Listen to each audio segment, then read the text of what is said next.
کوئی بزرگ تھے، ان سے ان کے چاہنے والوں نے سوال کیا کہ فلاں عابد، اس کے بارے میں لوگ کوئی اچھی بات نہیں کرتے، طعنہ زنی کرتے ہیں، ان پہ بات کرتے ہیں، آپ ان کے بارے میں کیا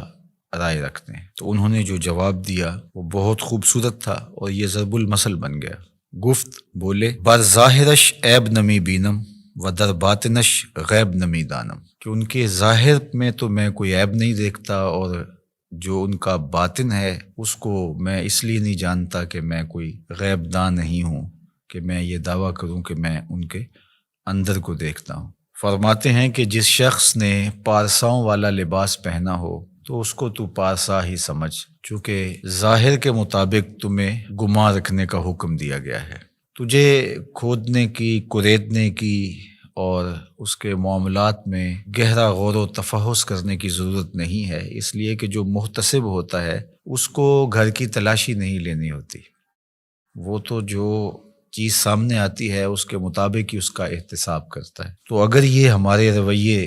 اور ہمارا طرز زندگی اور ہمارا انداز معاشرت اس طرز پر آ جائے جو ہمارے بزرگوں کا طریق تھا کہ لوگوں کا جو ظاہر ہے اس کے مطابق ہی ہم ان پر کوئی حکم لگائیں، اور ہمیں لوگوں کے اندر اتر کے اور لوگوں کی ٹو میں جا کے گہری تفتیش کرنا اور لوگوں کو کریدنا، یہ تو بتایا ہی نہیں گیا۔ لا تجسسوا، ہمیں تو یہ کہا گیا ہے کہ تم جاسوسی نہ کرو۔ تو آج ہمارے جو رویے ہیں وہ بالکل اس کے برعکس ہیں۔ ہم وہاں تک اتر جاتے ہیں لوگوں کے حوالے سے اور بدگمانیوں کو پھر پالتے ہیں، اور پھر ان بدگمانیوں کے مطابق اپنا ذہن بنا لیتے ہیں اور پھر باقاعدہ اس کو آگے منتقل کر دیتے ہیں۔ تو بعض اوقات ہمارے غلط اندازے کی وجہ سے کسی شخص کی تصویر معاشرے میں ایسی چلی جاتی ہے جو کہ اس کی حقیقی تصویر نہیں ہوتی۔ اگر وہ برا ہے بھی، اس کی عادات میں اور اس کے رویوں میں، اس کے طرز زندگی میں وہ چیز ہمیں دکھائی نہیں دے رہی، تو اس کا باطن اللہ کے سپرد ہے۔ ہمیں باطن ٹٹولنے کی ضرورت نہیں ہے، ہم تو حکم ظاہر پہ لگائیں گے۔ تو اس لیے شیخ سعدی شیرازی علیہ رحمہ نے، اللہ ان کی قبر پہ کروڑوں رحمتوں کا نزول فرمائے، انہوں نے اس حکایت کے اندر بزرگوں کا خوبصورت کردار بیان کیا ہے کہ تم لوگوں کے ظاہر پہ نظر رکھو،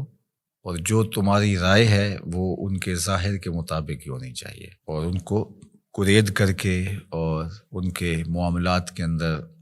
بہت آگے جا کر کے ان کو تلاش کرنے کی کوشش نہ کرو۔ ہمارے صوفیہ نے ایک بڑی خوبصورت بات کی ہے، وہ فرماتے ہیں کہ اگر تمہیں عیب دیکھنے کا شوق آ جائے تو اپنے اندر اتر کے دیکھ لو، کیونکہ تم جو دیکھو گے تمہارا اپنا ضمیر اس کی نفی بھی کر سکے گا اور اس کا اثبات بھی کر سکے گا، اور اگر تمہیں خوبی دیکھنے کا شوق ہے تو وہ دوسروں کے اندر دیکھو، دوسروں کے اندر خوبیاں دیکھو گے تو ان کے بارے میں تمہارا گمان اچھا ہوگا جس سے تم اجر پاؤ گے۔ اپنی خوبیاں دیکھنے لگو گے تو تکبر پیدا ہوگا، ریا پیدا ہوگی، اوروں کی خوبیوں سے ان کے بارے میں حسن ظن پیدا ہوگا جو نیکی ہے۔ تو جب خوبیاں دیکھنا چاہو تو پھر اوروں کی خوبیاں دیکھنے کی کوشش کرو، اور جب عیب ڈھونڈنے کا شوق آ جائے، تمہارے مزاج میں ہے کہ ہم نے کوئی عیب ہی تلاش کرنے ہیں، تو پھر اپنے اندر اتر کے اپنی کوتاہیوں کو، اپنے عیوب کو اور اپنے اندر چھپی ہوئی خباثتوں کو تلاش کرو۔ جب ہم اپنے اوپر غور و تفحص کرنے لگ جائیں گے تو بہت ساری ایسی چیزیں ملیں گی کہ عمومی طور پہ ہماری نظر ان عیوب کی طرف نہیں بھی جاتی ہے، لیکن جب غور و فکر کرنے لگ جائیں گے تو بہت ساری چیزیں کھل کے سامنے آ جائیں گی۔ اللہ تعالیٰ جل شانہ ہمیں توفیقات نصیب فرمائے، ہم خیر کی راہوں پہ رہیں۔